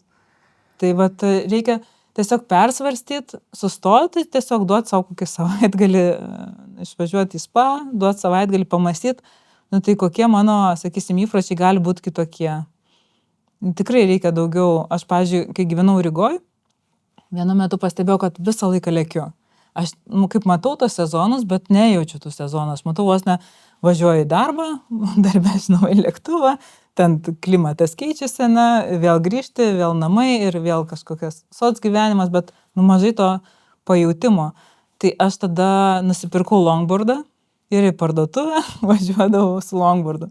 Mane kolegos pamatė, tai visi galvodavo, kad pakvaišus. Bet aš tiesiog sustabdžiau taip laiką ir aš pradėjau jausti, koks sezonas. Žinoma, žiemą ten pėstute eidavau, bet būtent eidavau. Ir atrodo, kad neturiu laiko ir čia dabar eisi arba ten važiuosi. Ir man tai labai padėjo tiesiog sustabdyti arklius ir pajausti laiką. Tai kartais sustojus mes turim daugiau laiko. Taip, tikrai pastebėt, ką jaučiam ir iš to ir formuojasi mūsų pasaulio toksai susivokimas. Taip. O kokią naudą, taip ilgalaikį perspektyvoje suteikia tos ledo vonios? Tai kad jos tuo metu, kai tą padarai ir po to ten visą dieną ar kelias valandas būna labai faina, tai tikrai. Bet man labai įdomu, taip, jeigu pastoviai, su protu pastoviai, nežinau, ten vieną kartą per savaitę darant, ar yra kažkokie tyrimai daryti, ar iš pačios patirties? Tai yra tyrimų tikrai daug daryta ir tas pastovus, reguliarus ėjimas 3-4 kartai per savaitę netgi. Ir kad kortizolio kiekis sumažėjo apie 30%. Tai esmė yra tokia streso ašis pas mus. Vienas smegenų centras užsaka, kad mes esam strese, siunčia signalą, kad reikia veikti kitą smegenų centrą ir tas smegenų centras jungia mūsų antinksčius, ir kur duoda adrenaliną ir kortizolį. Tai nuolatos ir pirmą kartą pabuvus, tai šita ašis labai reaguoja. Bet einant nuolatos, jinai apsipranta ir ką mes tada gaunam, kad vyksta stresas aplinkui, o mes žymiai ramiau reaguojam. Tai mes sustiprinam tą streso valdymo ašį šitaip. Tai čia labai, labai naudingas ir reikalingas daugeliu žmonių dalykas, ar ne? Nes tas atsparumo auginimas yra tas geras žodis angliškas resilience. Taip. Tai jisai taip žmonėm jo trūksta, nes mes tikrai labai jautrus aplinkos poveikiui neigiamam. Taip. Tai šitas dalykas pasirodo ir psichologiškai, ar ne, padeda net nesusijusius dalykus, sunkumus ten gyvenimo, pavyzdžiui, suvaldyti geriau. Taip, ir aš kartais į mūsų renginius pritraukiu žmonės, sakydama, ledo vonia gali būti pats sunkiausias dalykas gyvenime, kurį padarai, nes daugumai taip ir yra. Ir tada sako, rimtai, tai gerai, sako, ateisiu. Ir išbando ir sako, ne taip ir sunku. Ir tikrai man tai patinka, aš tiesiog mėgaujuos šią veiklą, nes ta žmonių transformacija, kai jie bijo, kai jie ten dvejoja ir panašiai įlipa ir kartu su jais iškvėpuojam, atsipalaiduoja ir tada akis atsidaro vienu metu, raumenys atsipalaiduoja ir sako, čia viskas, čia šito aš bijojau. Ta baimė dažniausiai būna žymiai didesnė negu iš tikrųjų tas pojūtis. Kitas dalykas, ką mes mokome, tai nebijot skausmo. Tai aišku, kad iš pradžių skaudės, paskui skaudės, kaip paskui. Būtent ledo vonioje, sakys, kadangi darom tikrai šaltą vandenį, tai pėdas skauda, rankas skauda, ne? Tas toksai, ne tik, kad skausmas, toks gėlimas, ar ne tas? Gėlimas, bet kartais būna mūsų ledukai ten -18. Yra tokie profesionalus, kad tikrai skauda. Aha. Ir sakau, tai negalit 1,5 minutės išbūt skausme, sakysim, mes ant tiek pripratę esam tokia būtų minkštoji komforto zonai, taip. Ir dar ką norėjau sakyti, dar streso valdymas labai svarbu, grįžtant prie kvėpavimo, CO2 toleracija. Jeigu žmogaus smegenų centras, kuris atsakingas už kvėpavimą, yra labai jautrus CO2 dujom, nes jisai reguliuoja ne pagal deguonies kiekį, pirmas dalykas yra, o pagal CO2 kiekį. Tai CO2 prisikaupi, tai esmė yra ta, kad kai mes ištreniruojame tą smegenų centrą didesniam CO2 toleracijai, žmogus žymiai tampa atsparesnis streso būsenose ir jisai gali žymiai komfortiškiau jaustis ir reaguoti ir pas jį tas streso signalas neįsijungia, jisai išlaiko tą parasimpatinę nervų sistemą, ne? Kad galėtų veikti. Tai reiškia, kas dar vyksta, kodėl mums apskritai reikia reguliuoti simpatinę ir parasimpatinę. Stresas, fight, flight or freeze, ar rest and digest. Kai yra, sakysim, pilotų kabinoje, jeigu kažkas atsitinka ne pagal planą ir abu pilotai patenka, kvėpuoja daug dažnai, patenka, įveda save į stresą dar didesnį, pas juos galva išsijungia ir įsijungia streso atsakas. Ką tai reiškia? Tai reiškia, kad net gali atsidaryti tunelinis matymas. Tai, kas yra labai pavojinga piloto. Taip, ir šiaip visų iš tikrųjų gyvenime, aš kai pradedu žiūrėti, kad visų mūsų gyvenime tas tunelinis matymas labai gali žalos padaryti. Ir tada pilotas gali sukoncentruoti visiškai kitą, sakysim, dega variklis, o indikacija, kad kyla temperatūra keleivių, ne? Ir jisai daro visiškai netinkamus čeklistus ir netinkamas, kaip sakant, procedūras. Todėl turi mokėti išeiti iš streso, atidaryti savo matymo lauką, kad grąžintų, sakysim, deguonį iš kojų į smegenis ir tada priiminėti sprendimus. Tai lygiai taip pat mūsų gyvenime mes turim mokėti, matom, jaučiam stresą, susifokusuoti, nuraminti save, bet ko reikia, tai reikia savistabos. Tai reiškia, kad žmogus turi matyti, ar jis yra streso būsenoje, ar jis atsipalaidavime. Ir va čia tas kvėpavimas turbūt irgi labai, kadangi nuo to ledo šoko gauni, tą skausmą ir tada sąmoningai tuo metu mokaisi lėtai įkvėpti, iškvėpti. Tai kitu atveju, kaip patiri stresą, irgi gal kažkaip prisipratinai, kad reikia lėtai iškvėpti, įkvėpti, iškvėpti. Labai padeda. Ir ką mokinu mokymuose irgi, kad net ir paskui be ledo vonios galima daryti tam tikrus pratimus ir pratinti save patiems susikelt savo stresą kvėpavimais ir patiems iš jo išeiti. Kas yra faina. Įdomu čia nais. Tai. O gerai, ar yra kažkokios žmonių grupės, kurios negali nirti į ledo vonias, ar žodžiu, kokie rizikos veiksniai? Ir ar per daug gali būti ledo vonių? Tai žmonės, kurie turi širdies sutrikimų, kraujospūdis, širdis, epilepsijos, taip pat moteris, kurios laukiasi, jos turi tikrai žinau moterų, kurios laukiasi ir jos maudosi, bet jos jau žino savo galimybės ir tai daro. Tai moterims irgi reikia žiūrėti, kada jos gali, kada ne. Ir su viskuo reikia atsargiai. Tiesiog jausti, kaip kūnas reaguoja, žiūrėti. Bet pagrindinė tai širdies ir kraujagyslių kažkaip. Greitai vyksta išsiplėtimas ir susitraukimas. Taip. O kaip yra su sportu ir, žodžiu, ar gerai, nes sako, kad ledo vonia yra gerai atsistatymui, ar ne? Bet dabar pereinant prie šitos atsistatymo temos. Tai sakykime, ar iš karto pasportavus po intensyvios treniruotės, kokio crossfito yra gerai ledo vonę lysti, ar vis tik tai turi praeiti, nežinau, kažkiek laiko, valandų, dienų?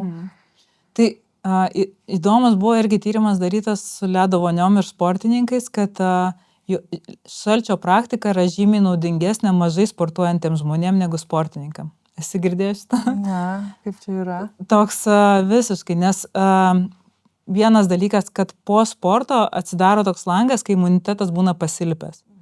Todėl į šaltį iš viso net ir nebūtina eiti ir geriau save pasaugoti ir leisti kūnui atsistatyti, nes jeigu crossfitą šnekam, tai reiškia, tai yra kaip bėgimas nuo liūto. Tenai streso? Taip, būtent. Tai reiškia, kad plus sportininkai jau treniruoja tą kraujagyslės. Pas juos jau kraujotaka yra geresnė, jau ten visi procesai veikia geriau. Tai šaltis tiems, kurie mėgsta patinginiauti ir mažiau juda, ar turi galimybių. Kitas dalykas, jeigu sportininkai, ištvermės sportininkai turi varžybas, ten dviratininkai, sakysim, tai jiems tikrai reikia po treniruočių eiti atsistatyti ir mažinti uždegimą kojas. Tai jie laiko, pavyzdžiui, tik tai kojas. Tai jeigu žmogus sporto salėje sportuoja su svoriais ir nori raumenis auginti, tai jam nereikia eiti į šaltį, nes kaip tik mažina raumenų augimą ir gan žymiai sumažina tą visą. Tai ką mes rekomenduojam, jeigu eina žmogus į sporto salę ar crossfitą tą patį, tai eiti šalčio praktiką prieš. Ir žinoma, vėl turėti galvą ant pečių, neprimti tai tiesiogiai, kad iš ledo vonios iškart eini prie štangos, tai reiškia ledo vonia, kol tenai adaptacija, kol nueini, praeina kažkiek laiko, kad nebūtų to sąstingio raumenyse ir tada daryti treniruotę. Tai tokiu atveju testosterono labai didelis kiekis kyla. Tai čia labai Vyrukam taip. O po treniruotės tai rekomenduojama tiem, kurie nori greitai atsistatyti ir turi, sakysim, treniruočių kažkokį grafiką, varžybų grafiką ir panašiai. Bet yra pavojus turbūt peršalti, tas ar ne, kad organizmas vis tik tai yra didelis stresas. Taip. Ir gali... Tai būtent tas langas, kai imunitetas yra pasilpęs ir šiaip tada turi save saugoti. Ir kai pasakysi, tai žmogui, kuris crossfitą aktyviai treniruoja, sakys, nesąmonė, aš galiu daug. Tai esmė yra ta, kad mes galim tikrai daug, bet iš tikrųjų produktyvumas ir performances yra lygu atsistatymai. Ir tas lygybės ženklas reiškia lygybės ženklas, nes aš ilgai variau tik tai produktyvumas, varimas, oro uostas, aerodromas, arkliška sveikata, kol paskui subyri ir tada atsistatai, o galima net ir nebeatsistatyti iki 100%. Tai papasakok apie tą atsistatymą, nes tarsi visi žinom, kad miegot reikia, valgyti ten daug baltymų turinti maistą, ilsėtis. Kaip atrodo tavo atsistatymas ir kokia tavo istorija jį atrandat, kas tau buvo svarbiausia? Tai kai aš pati turėjau perdegimus, aš tikrai neturėjau daug žinių ir tikrai klaidžiau visokiais klystkeliais, galiu prisipažinti, nuo visokiausio, kaip sakant, gurų iki Wim Hofo tada kažkaip nusivedė kvėpavimą ar panašiai. Bet tuo metu, kas man tikrai padėjo atsistatyti, tai buvo miškas. Visas laisvalaikis, kompiloto darbas geras, kad tu kai nedirbi, tai reiškia nedirbi, tai reiškia išeiginė, tai praleisdavau miške, gerdama puerą. Ir puero buvo gal metai kokie geri. Tiesiog pasiemi termosiuką, kadangi vienintelė arbata, kur gali laikyti užplikytą, atsisėdi miške ir geri puerą. Tiesiog tokius. Taip pat gavęs nacionaliniam parke, kurio labai pasilgstu. Gamta, paskui prasidėjo vandens sportai burlintės, tiesiog šitaip atsistatinėt. Žinoma, pasikeitė miego suvokimas, nes būdavo toks nuovargis, kad išgeri 50 gramų prieš miegą, kad užmigtum, nes kūnas pervargęs. Ilgalaikiai perspektyvai pamačiau, kad tikrai kitą dieną mažiau energijos negu turėtų, nes alkoholis pasirodo. Duoja miegą ir mažina gilaus miego. Taip, tai pati įsitikinau, nes tuo metu kažkaip nesidomėjau tais moksliniais tyrimais, bet pati pajaučiau, kad ne, šitas netinka. Šokiai irgi nebetinka, ten, sakysim. Tai miegas, gamtos buvimas, visiškas sulėtėjimas, longboardas, grinai lėtėjimas ir maistą aš savo nesdavausi lėktuvą, jau makaronai su kečiupu tikrai nepadeda irgi atsistatyti, tai maistas papildų atsimenu, kad negerdavau, bet toks. O dabar kaip su papildais? Taip, dabar yra visa lentynėlė skirta tik papildams. Tai labai įdomu. Papasako kokie, kas dabar stovi lentynėliai? Tai žinoma, žuvų taukai. Nes esu vegetarė, tai pasidarėm ten tyrimus ir pamatėm, kad trūkumas yra didžiulis. Tai kreatinas. Iš tikrųjų, tai reikia, aš galiu gal nuotrauką atsiųsti ar pasidalinti paskui, nes jau yra, žinoma, magnis, tie standartiniai ir šiuo metu ten bandau visokius kitokius. Magnis. Tai vienas svarbiausių mineralų žmogaus organizme, kuris dalyvauja daugiau negu 300 biocheminių reakcijų, atsakingų už nervų sistemos veiklą, raumenų atsipalaidavimą, energijos gamybą ir net hormonų pusiausvyrą. Deja, labai dažnai su maistu gauname nepakankamai magnio, net jei mityba ir subalansuota. Daugiausiai šio mineralo randama grūdinėse kultūrose, o dėl dažnos sėjos dirvožemis yra nualintas ir jame tiesiog nespėja atsinaujinti mineralinės medžiagos. Magnis būtinas tiek vyrams, tiek moterims, tiek vaikams. Vidutiniškai rekomenduojama paros norma yra apie 300-400 mg, o nešiosioms jo poreikis dažnai ir padidėja. Todėl tinkamai parinkta magnio forma gali būti ypač naudinga. Magnio trūkumą galima atpažinti iš nuovargio, miego problemų, raumenų trūkčiojimo, padidėjusio streso ar miego sutrikimų. Zenju Stressless magnio papildas išsiskiria tuo, kad jame yra naudojama ypatingai gerai pasisavinama magnio forma – magnio bisglicinatas, kartu su vitaminu B6 ir amino rūgštimi L-tianinu, kurie veikia sinergiškai ir padeda palaikyti nervų sistemą, mažinti įtampą, gerinti miegą ir skatinti natūralią organizmo ramybę. Tai puikus pasirinkimas tiems, kurie nori ne tik papildyti magnio atsargas organizme, bet ir ilgalaikės streso kontrolės, gilesnio, saldesnio miego ir ramesnių minčių. Bet kas dar įdomus su miegu, kad vėl turėt galvą, kaip sakant, ant pečių. Ir jeigu žmogus neskiria laiko miegui, 5 valandas, nes nėra laiko, ir eina į šaltą vandenį, tai nėra gerai ir tai įveda į dar didesnį stresą kūną.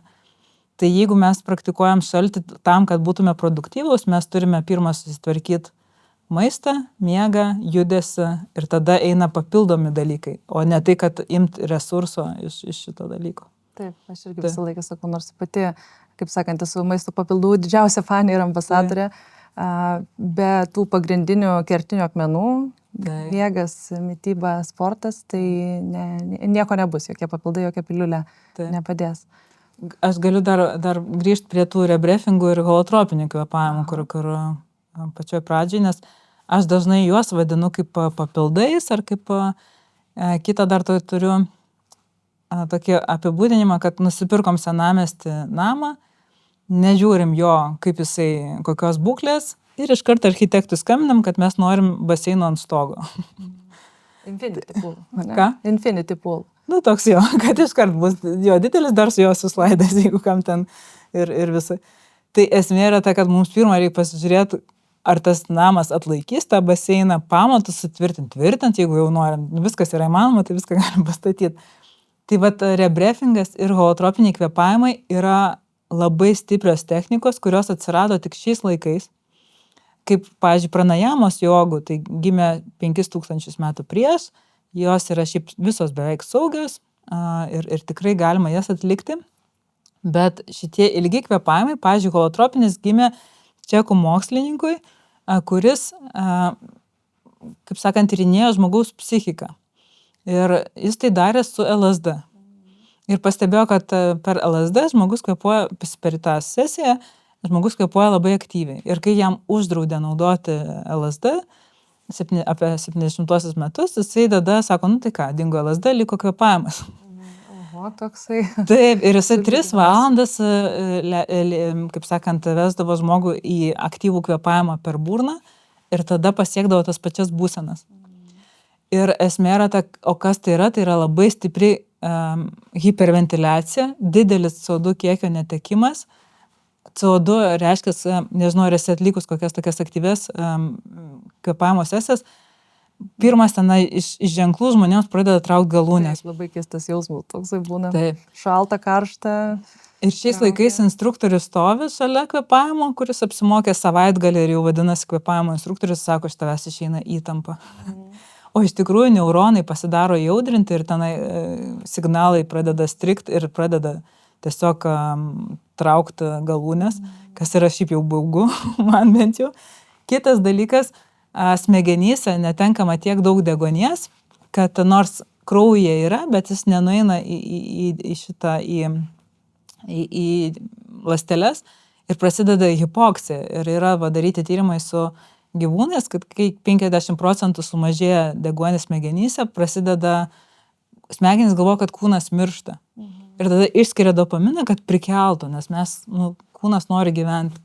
Tai esmė yra ta, kad tokios sesijos, jos yra labai stiprus psichodelikas, tai galima daryti, viską mes galim daryti, galim ir jas daryti, bet mes turim žinoti, kad einam kaip į LSD sesiją, tai reiškia tikrai ne kiekvieną savaitę. Kitas dalykas, mano rekomendacija, eikit tik tai su specialistu, kuris yra ne psichiatras, gal ne psichologai, o kas psichoterapeutas, tai vat pas psichoterapeutus, kad tai būtų 1-ant-1 sesija ir jokiais būdais tai nebūtų didelė grupė ir vienas instruktorius, kuris... Nuotoliu, wow, taip. Tai kas atsakys, jeigu žmogus įeis į panikos priepuolį, Aš Klaipėdoj girdėjau, kad rebriefingo sesijai plautis plyšo. Ta prasme, labai dideli gali būti nuostoliai, kaip sakant, dėl trumpalaikio pagerėjimo, kuris yra tiesiog iliuzija, kad žmogui pagerėjo. Tai aš sakiau, net tatų galiu turėti antirebriefingas, bet jau ženkliuką kokią tai. Nepalaikau, nes daugeliu žmonių iš vis to nereikia. Iš kitos pusės vienintelė gyva būtybė pasaulyje, žemėje tiksliau, sugalvosi, kad jiems reikia kvėpuoti daugiau negu reikia. Gyvūnijos pasaulyje kuo lėčiau gyvūnas kvėpuoja, tuo jis ilgiau gyvena. O žmogus sugalvojęs, kad jam reikia, čia tiesiog svaigintis. Taip. Tai ir šiais laikais aš tiesiog kartais pasiginčiu su rebriefingo instruktoriam ir paklausiu, tai aktyviai žmogus kvėpuodamas gauna daugiau deguonies ar mažiau. Ir jeigu toks instruktorius atsako, kad daugiau, tai reiškia atsistokit ir išeikit. Nes tai reiškia nesupranta tiesiog pačios kvėpavimo fiziologijos. Kitas dalykas, aprašymuose rašo, kad tinka astmai ir panikos atakom. Tai yra priešingas, astmai net negalima taip kvėpuoti. Nes spazmuoti gali pradėti. Taip, bronchiolės. Užsidaro viskas, taip. Tai panika irgi vienas žingsnis nuo panikos. Taip. Jo, su to rebriefingu įdomių patirčių aš turėjau, aš bandžiusi esu dariusi. Kaip pasakyti, šitie visi pojūčiai tikrai būna, traukimo pirštų ar ten galūnių šalimo ar kažkoks, žodžiu, keistas gal net panikos šiek tiek pojūtis, bet padaro tokį įdomų jausmą tų tarsi emocijų paleidimo, nes tu po tos sesijos tikrai pasijunti toksai, nežinau, kaip įvardinti tą jausmą, bet tarsi tas nerimas nuėjęs, tarsi širdis kažkokia atsivėrusi. Tai bet čia turbūt visi tie pH kraujo pokyčiai ir CO2 ir dopaminas šitos dalykus padaro, kas yra, toks laikinas, fiktyvus.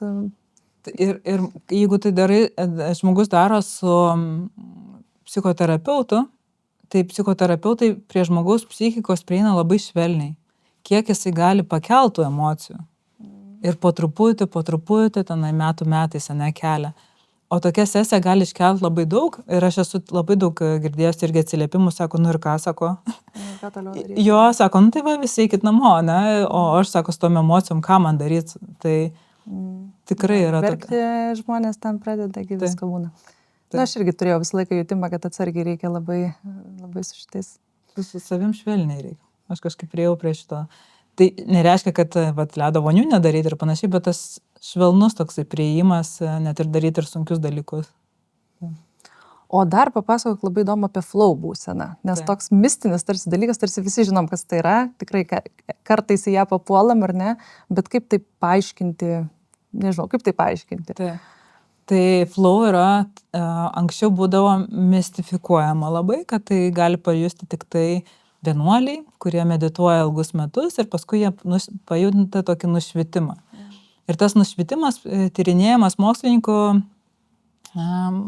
tiesiog parodo, kad smegenys išskiria pagrindinius 5 elementus. Tai ir nuo jų, sakysim, ir įvyksta tas susiliejimas su aplinka, savęs ego toksai praradimas ir panašiai. Bet įdomų dalyką, Stevenas Kotleris pradėjo analizuoti sportininkus ekstremaliaus sporto, kad jie irgi tą patį pasakoja, kad susiliejau su aplinka, sakysim, surfinant arba kaituojant kokiose bangose, kad nebebuvo manęs ir kad laikas sustojo ir tokia visiškai pakitusi būsena. Tai pasirodo, kad šita būsena yra visiems pasiekiama, tik mes turim daryti veiklą, kuri mums patinka. Ir dar yra keli dalykai, ką reikia, kaip sakant, atlikti. Tai reiškia, kad užduotis turi būti šiek tiek sunkesnė. Tai reiškia, ne per daug sunki, bet tokia, kad tos bangos, jeigu einam surfinti, kad jos būtų mums įveikiamos, bet vis tiek mes, kiekviena banga yra skirtinga. Keltų truputį iššūkio, ar ne? Taip, truputis iššūkio. Taip pat dėmesys turi būti sufokusuotas maksimaliai į čia ir dabar. Tai reiškia, flow būsena neteis, jeigu mes ten galvojame apie darbą, jinai turi būti maks čia ir dabar. Ir tada, čia tokie tikriausiai pagrindiniai dalykai ir galima patekti į tą flow būseną.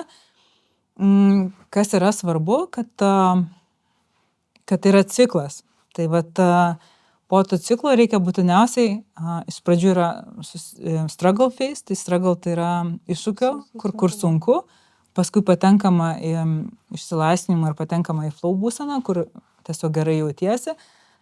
Ten kūrybingumas, darbingumas, produktyvumas padidėja 300-500%, iš tikrųjų labai žymiai. Ir tas, kaip sakant, tęsiasi kelias dienas iš eilės, tai reiškia, jeigu mes einam surfint ar kaituot, ar kažkokią kitą veiklą užsimti ir patiriam flow būseną, tai reiškia, kad mes darbe irgi būsim žymiai kūrybingesni, darbingesni ir tikrai turėsim daugiau motivacijos viską daryti. Bet kas labai yra svarbu, kadangi jinai tokia priklausomybė irgi kelianti, yra atsistatymas. Ir vėl tas grįžtam prie atsistatymo. Dažniausiai, ką ekstremalūs sportininkai daro be atsistatymų. Vis kuo daugiau pasimt, iš tikrųjų to atsistatymo reikia, pačilinimo, ar aktyvaus atsistatymo, ar pasyvaus tokio. Tai negali provokuoti, kad pastoviai būti toj būsenai, nes tada turbūt ir nebeteks savo grožio ir savo veikimo, reiškia, naudų. Taip. Tai ir kaip sakant, čia tikriausiai bus tas, kas mėgstamų desertų ar kažkokių dalykų, kur kai gauni jau per daug, paskui pasidaro nebemėgstamas. Bet flow būsena, jinai yra tokia, pavyzdžiui, parašiutininkai, sakysim, tie, kurie šokinėja, ar base jumpingas, kur nuo uolų šokinėja. Tai, žinoma, jie tai nedaro 24 valandas per parą, bet tai yra tokia priklausomybė ir ją norisi patekti. O tai čia nėra tas adrenalino priklausomybė, vadinamas dalykas, kur tu patiri stiprius labai pojūčius, kurie galbūt irgi yra susijęs su flow būsena, nes tu tiesiog būni labai čia ir dabar, labai sukoncentravęs, labai ten skaidrių minčių ir tuo metu įsiskiria daug adrenalino ir po to paprasti gyvenimiški dalykai tavęs nelabai nebedovina. Jo. Priklauso nuo žmogaus tipo irgi, nes toksai, šitas tipažas vadinasi hard chargeriai, bet kiti žmonės gali flow būseną patekti ir megzdami. Tai priklauso nuo žmogaus tipo, kur jisai patenka į flow būseną. Kitam gal tai tapyba ir susilieja tada nebūtinai būti menininku, kad susiliet su tapyba, tiesiog pajausti tą, kad tu gali išreikšti save, o paskui grįžti namo ir esi visiškam kūrybingume ir panašiai. Ar dar kas nors įeina į žmogaus tą performansą, kaip čia iš tikrųjų lietuviškai žmogaus potencialo atskleidimą? Socialinis bendravimas. Ką miegą apšnekėjom, maistas, papildai taip pat. Ir socialinis bendravimas ir netgi tyrinėjant tas ilgamžiškumo oazės, kur žmonės ilgai gyvena, tai vienas iš pagrindinių dalykų yra valgymas kartu, lėtai valgymas, mėgavimasis, pokalbis ir panašiai. Ir manau, kad šiais laikais to dalyko mes skubam, mažokai turim. Ir reikia jį tiesiog susigrąžinti. Tai tas yra labai svarbu, kokybiški santykiai, nebūtina, kad tai turi būti iš artimųjų rato, bet tiesiog su žmonėms, su kuriais gera užsimti kažkokia veikla, susijausti tą ryšį ir panašiai. Ir kas yra šiaip svarbu, kad viskas šiais laikais tų, kaip sakant, distraction, tų dėmesio blaškymo, visokiausių to komforto jo tik didės, atsiranda robotai, kurie ten valys namus. Daug dalykų tik tai gerės, bet iš tikrųjų tai mums tai blogės. Todėl mes turim dabar patys savo pastangomis susigrąžinti tam tikrus ritualus, pasivaikščiojimus, kitus dalykus. Ta prasme, kad mes turim sustabdyti tą skubėjimą patys. Niekas už mūsų nepasirūpins. Todėl ir santykiai taip pat organizuoti su draugais, barbecue ar panašiai. Ir tai neskaityti, kad laiko švaistymas yra ir panašiai. Pastangas dėti į planavimą tokių dalykų. Taip. Nes savaime nepasidarys. Taip. Anksčiau, pavyzdžiui, ką irgi sakau dažnai mokymuose, anksčiau žmonės emocijas turėjo tas tradicijas, kaip valytis emocijas. Eidavau bažnyčią. Sekmadienis ir maldos, amen, toksai niuniavimas, paprastas kas mantrą sako. Tai niuniavimas azoto, mes dar nepašnekėm tokia apie azoto oksidą. Jo, teisingai. Tai azoto oksido kiekį didina 16 kartų. Oho, tas humingas. Humingas, taip. Bet automatiškai ilgas sutartinių dainavimas, meldimasis, amen, toks, visas, kas vibruoja, ne, ir ilgas iškvėpimas. O ką daro azoto oksidas? Taip, tai azoto oksidas tai tik visai nesenai, ganėtinai apie 1990-uosius, atrastas, kad jisai gaminasi žmogaus kūne. Ir taip, ir pavadino metų stebuklingą molekulę, tai yra molekulė, kuri tokia mažytė, kad jinai eina tiesiai ten, kur jos reikia, ir jinai dažniausiai plečia kraujagyslės. Kitaip tariant, atpalaiduoja žmogų. Taip, atpalaiduoja, taip. Ir ką tai reiškia? Tai reiškia, kad reguliuoja kraujo spaudimą, kraujo tekėjimą ir panašiai. Ką jinai dar daro? Jinai didina fokusą ir dėmesį, taip pat neleidžia virusam plisti. Tikrai yra, nežinau, gal dar gali paminėti ką nors, nes žinau, kad sąrašas tikrai didelis.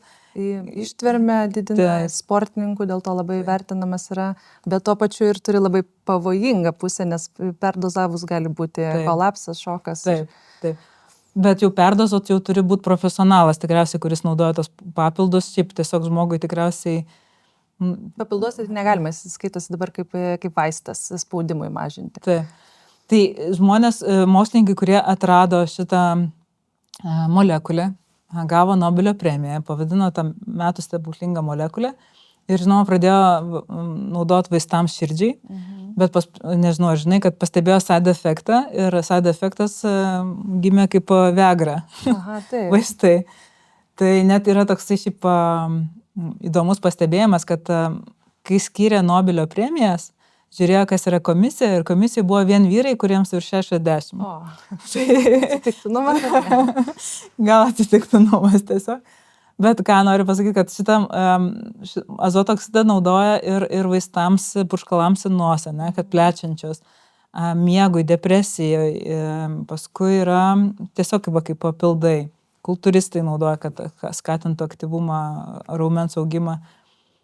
Tai va, tai esmė yra ta, kad žmogus, kuris kvėpuoja per burną, šitos molekulės negauna, nes yra du būdai, kaip mes ją gaunam ir kaip mes kūne gaminam. Vienas yra sinusuose, jinai gaminasi sinusuose ir kvėpuodamas žmogus per nosį, ją tiesiog įkvepia. Kitas būdas, kaip gaminasi, tai kad sporto metu jinai gaminasi visam kūne. Todėl žmogus, kuris sportuoja, jis atrodo mums sveikesnis ir energingesnis. Ir antras, kaip sakant, kelias yra per maistą. Tai žalios tamsios daržovės, burokėliai. Kitas labai svarbus dalykas su azoto oksidu, kad burnos skalavimo skystis, jisai, kaip sakant, sunaikina bakterijas, kurios tos nitratus paverčia azoto oksidu. Todėl pirmas dalykas savo kursų ir mokymų dalyviams, sakau, jeigu turi burnos skalavimo skystį, jį tiesiog išpilat ir nebenaudojat.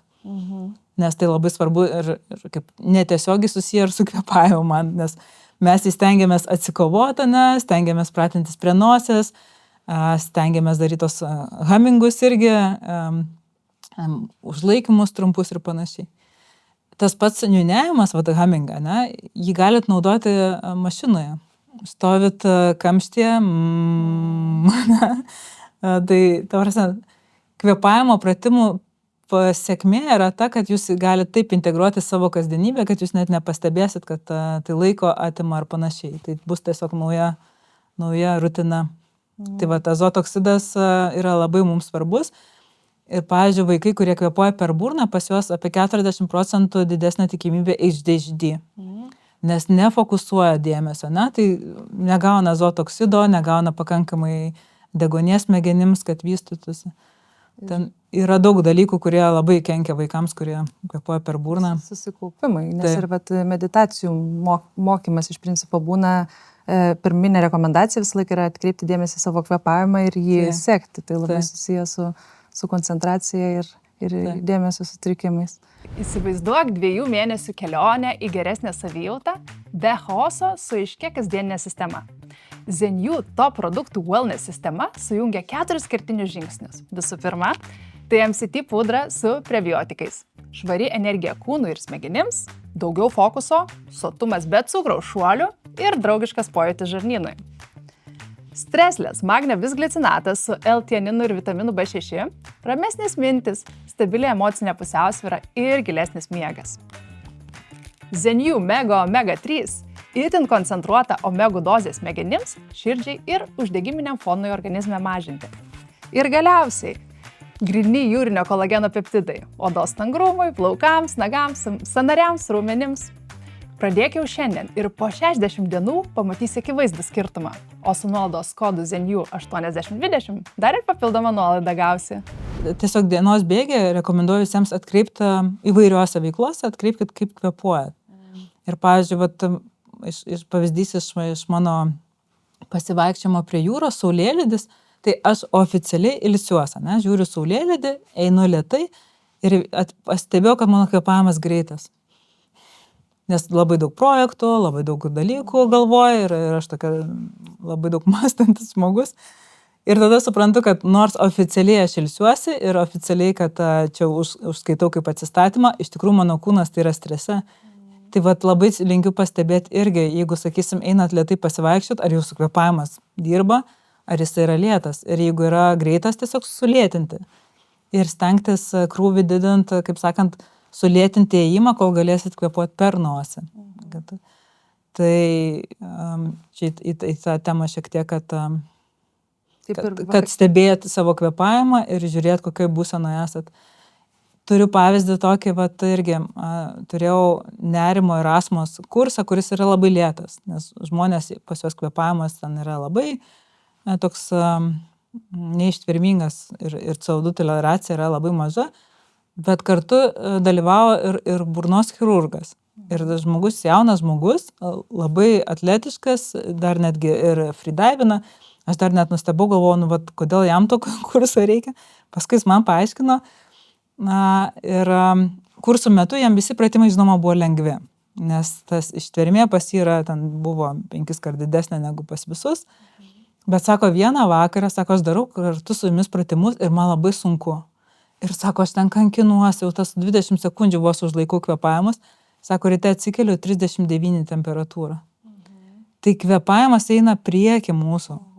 Netgi jau žinojo kūnas, kad sirgs. Taip, ir aš turiu labai daug tokių pavyzdžių, kur kūnas jau žino, kad jisai serga, bet mums tiesiog reikia tai pastebėti. O tas žmogus, ką jisai paminėjo, sakau, tai ką išmokai iš tų kursų, nes jo ir žinių bagažas, ir apskritai ištvermė yra tikrai kaip profesionalaus atleto. Jis sako, aš pagaliau išmokau nurimt. Sako, niekas nemoko mūsų nurimt. Ir sako, aš dabar, sako, po darbo važiuoju namo, jau ten, sako, gaunu žinučių iš namų, aš jau ruošiuosi, ką aš ten atsakysiu ir kaip aš ten kariausiu. Sako, darau tavo pratimukus vairuojant, kurie neblaško dėmesio, ne? Ir sako, grįžtu ir toks ramus, ir sako, visiškai jau nieks nepuola, nes iš karto nėra to tokio kovidinio nusiteikimo ir kitas žmogus automatiškai irgi nereaguoja. Jo, labai labai svarbu išlaikyti tą ramumą tiek socialinėse situacijose. Man tai prieš miegą kartais būna, tos mintis vakarais daug ką ar ne užpuola prieš užmiegant. Ir tada pagaunu save, kad aš jau įsisukau mintis ir pažiūriu, kad mano kvėpavimas visiškai paviršutinis kažkoks toks. Ir tada užtenka, nežinau, 8 gilių įkvėpimų ir iškvėpimų. Ir tiesiog aš išsijungiu per minutę. Yra labai daug tyrimų ir net skaičiau pranešimą Longevity vienoje konferencijoje, kaip kvėpavimas įtakoja mūsų smegenų bangas. Tiesiog. Labai nuostabus įrankis, labai faina, kad yra žmogus, kuris tyrinėja ir gali pasidalinti. Tu pabaigus tikrai stiprių mokymo įstaigų sertifikatus apie kvėpavimą. Bet kiek žinau, tai visuomenėje yra daug tokių, nežinau, kaip pasakyti, nedidelių, lengvų, neaišku, kokios kokybės kvėpavimo tų mokymų apie sąmoningą kvėpavimą. Tai kaip čia yra, kaip žmogui pasirinkti, ar čia ir paprastas dalykas? Taip, iš tikrųjų tai labai rekomenduoju pasižiūrėti ir sertifikatus ir tiesiog pabendrauti su to žmogumi instruktorium, pajausti, kiek jisai žino, paklausti tokių paprastų klausimų apie deguonį, kas vyksta kvėpavimo metu, nes tikrai aš pati sulaukiu daug užklausų, kad norėčiau pasimokinti pas tave, tai pas mane, kad tapt kvėpavimo instruktorė ir sakau, žinot, kad aš 4 metus sumokinuosi ir gilinu ir sako, ne, tiek aš nenoriu, ne, tai tikrai žinau, kad pasimokina 1 savaitgalį ir jau tampa kvėpavimo instruktoriais Ir tikrai tai kenkia kvėpavimo įvaizdžiui. Ir viena iš mano misijų yra suteikti vėl svorį kvėpavimui. Nes kiekvienas kursas dabar vadinasi sąmoningas kvėpavimas. Kas yra tas sąmoningas kvėpavimas? Tai kai tu pats pastebi, kad tu kvėpuoji, turbūt ar ne, bet tai taip neturi šiaip būti, turi teisingai kvėpuoti, bet nepastebėto. Taip, teisingai sakai. Iš tikrųjų, kad sąmoningas kvėpavimas, mes tikrai neturim mąstyti nuolatos apie kvėpavimą. Ir mano mokymų metu mes įdedam pastangų kažkurį tai laiką, kokį mėnesį, kad įpročiai pasikeistų ir kad paskui mes galėtume, kad tie nauji įpročiai mūsų vestų nesąmoningai. Nes mes iš tikrųjų turim gyvenimą, mes neturim visą laiką mąstyti, kaip kvėpuojam. Kitas dalykas, esu susidūrus su, kad diafragma būna perspausta ir įsitempus, nes žmogus visą laiką, jis visą laiką sąmoningai kvėpuoja ir niekados diafragma natūraliai nejuda. Kaip niekados. Tiesiog, kad jisai, kai tik tai atkreipia dėmesį, jis visą laiką pumpuoja. Ne? Tai esmė, kad mes neturim sąmoningai visą laiką mąstyti apie jį, o turim tiesiog karts nuo karto pastebėti, pakoreguoti ir tada taip suvaldyti savo būseną. Kitas dalykas dar apie diafragmą, galiu dar tiesiog papildyti, kad kodėl reikia diafragminio taisyklingo kvėpavimo, nes diafragma yra raumuo ir tas raumuo nori tinginiauti, kaip ir kiekvienas raumuo. Tai jai labai yra patogu, kai kvėpuojam viršutinę krūtinės dalim ir diafragma arba burna ir diafragma juda minimaliai. O pasirodo, diafragma turi kelias funkcijas, tai viena iš jų pagrindinė, žinoma, traukti orą, įtraukti plaučius orą. Ir kuo efektyviau jinai tai daro, tuo mes daugiau fizinės ištvermės turim. Įdomu toks faktas, ką ir kovotojai sportininkai yra patvirtinę, kai diafragma pavargsta, jinai pradeda vogti deguonį iš kojų. Kaip tai atrodo? Tai atrodo, pavyzdžiui, vienas kovotojas, kaip boksininkas, sako, tu man dabar paaiškinai, sako, aš ateinu šparinguotis, sako, atrodo, jeigu turiu pailsėjęs, bet sako, vienu momentu mano kojos tampa tokios kaip sasiskos, kur visiškai, tokios tirpstančios. Tai tuo metu tiesiog diafragma pasiema tą deguonį, kurio reikia. Tai jam reikia tiesiog stiprinti diafragmą. Tai pirmas dalykas, jinai įtraukia mums orą į plaučius. Kitas dalykas, jinai stabilizuoja mūsų visą korsetą. Tai reiškia pilvas, nugaros raumenis, dubuo ir ant viršaus diafragma. Tai tas six-packas vadinamas, jisai nerodo, kad žmogaus raumenynas ir tas koras yra tvirtas. Šiaip six-packas ir tie sutrumpėję pilvo raumenys kartais netgi kenkia, nes tempia diafragmą. Tai kvėpavimui tai nėra labai geras dalykas. Ką dar diafragma daro? Vienas iš svarbiausių dalykų, jinai pumpuoja, žinoma, limfą ir taip pat jinai masažuoja vidaus organus. Nes taip. Tai keli organai iš savęs turi raumenį, kaip širdis save pumpuoja. Tai jeigu žmogaus diafragma yra užsispazmavus, persisukus, tas persisukimas buvo nuo sporto. Žmogus imtynininkas nuo vaikystės ir visą laiką tokioje padėtyje, ir profesionaliai sportuojantis. Arba išvaržą, dažnai žmonės neturi, nežino, kad turi, pavyzdžiui, išvaržą netgi. Taip. Tai išvarža. Ir reiškia, kad diafragmos amplitudė sumažėjus, gali būti viena pusė. Nuo riebalų pilvo srityje, nuo, sakysim, skrandžio dalykų ir panašiai. Tai tada reiškia, kad mes negaunam pilnos kraujotakos visiems organams. Ir dar kas labai svarbu diafragmai yra, kad jinai masažuoja nervą klajoklį. Nervas klajoklis yra atsakingas už mūsų parasimpatinę nervų sistemą, už tą iškart įjungimą ilsėkis ir virškink. Taip. Kai jisai nejaučia to masažo, jisai fiksuoja, kad mes esam strese ir įjungia vėl tą streso atsaką. Ir tikrai žinau, kad kai žmogus pradeda naudoti diafragmą, gali iš pradžių būti nepatogu, maudimas, nes raumuo pavargsta ir panašiai. Fascijos ten gali būti su užsispasmavusios, ne?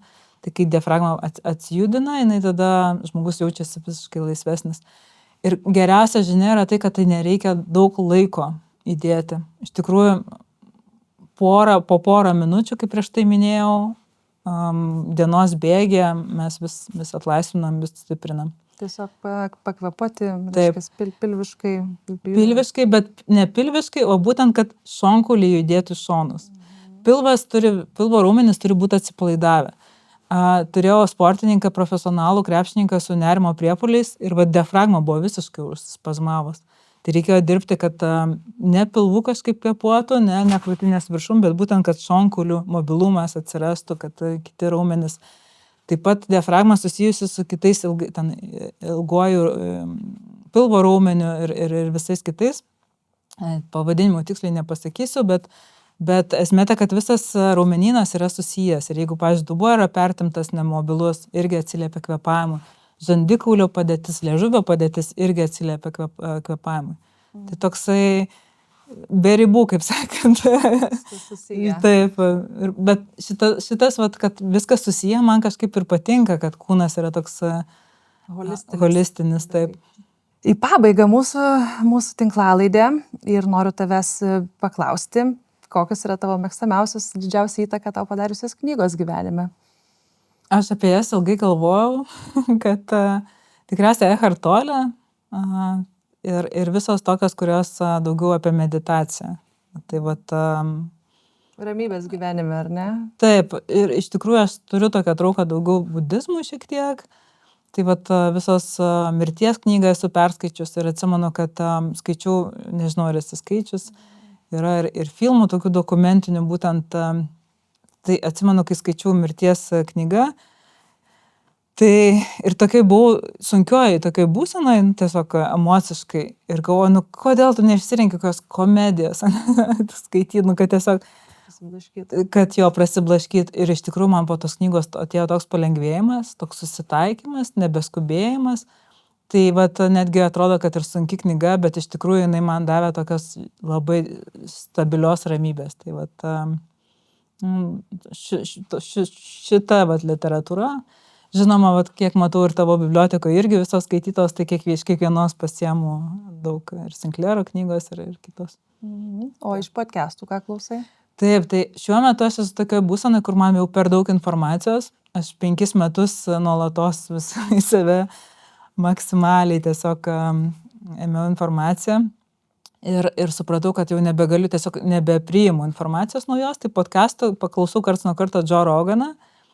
Ir aš dabar atradau tokį kitą metodą, kai atrandu mokslininką savo mėgstamą ir aš tada šito mokslininko visus interviu pražiūriu.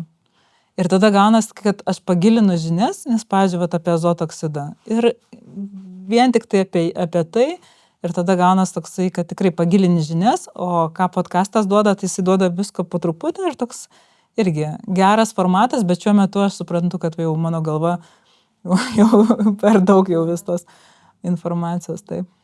Ir pabaigai, kasgi tave įkvepia, kokie žmonės? Taip, tai Stevenas Kotleris, prieš tai minėtas, kuris rašytojas, autorius ir jisai flow būseną tyrinėja. Man patinka tom, kad jis yra įsižeminęs, nėra toksai mind valley mindseto, kur visada ieškom tik malonumo.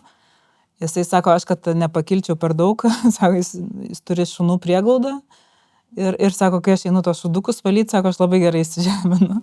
Tai Stevenas Kotleris, paskui Peter Diamandis, entrepreneur, tyrėjas, turi labai daug, vienas iš turtingiausių pasaulio žmonių ir jis domisi labai longevity tema ir šitas žmogus, kuris tiki, kad dirbtinis intelektas mums padės iš tikrųjų, kad jis mūsų kaip sakant, neužkariaus ir jisai labai daug nesponsoriavo, bet tiesiog finansuoja projektų su dirbtiniu intelektu medicinos srityje. Tai jį sekant, aš ir naujovės sužinau ir tikrai įkvėpia jo tas toks optimizmas ir performances, kaip jisai dirba ir bendrauja. Ir trečia asmenybė, jau dabar nepasakysiu, bet šitie du tiesiog pastaruosius tikriausiai gal 8 metus man mėgstamiausia yra. Tai. Ačiū, Lina, labai įdomus pokalbis, daug pačiai naudingos naujos informacijos, nors atrodo ir iš tos medicinos pusės aš nemažai apie tą kvėpavimą žinau, bet tikrai daug ką buvau pamiršus. Tai manau, kad ir mūsų klausytojams labai daug fainų visokių patarimų ir kad visi išdrįstų pabandyti ledo vonę. Taip, saugiai. ją atlikti gali tikrai dauguma ir atrastumėt, kad atrastumėt savo vidinę jėgą, kuri pas jūs yra ir jūs ją išnaudotumėt tinkamai. Nes mes visi esam žymiai stipresni, negu galvojam, kad esam. tai ačiū tau labai. Ačiū ir ką, iki kitų laidų.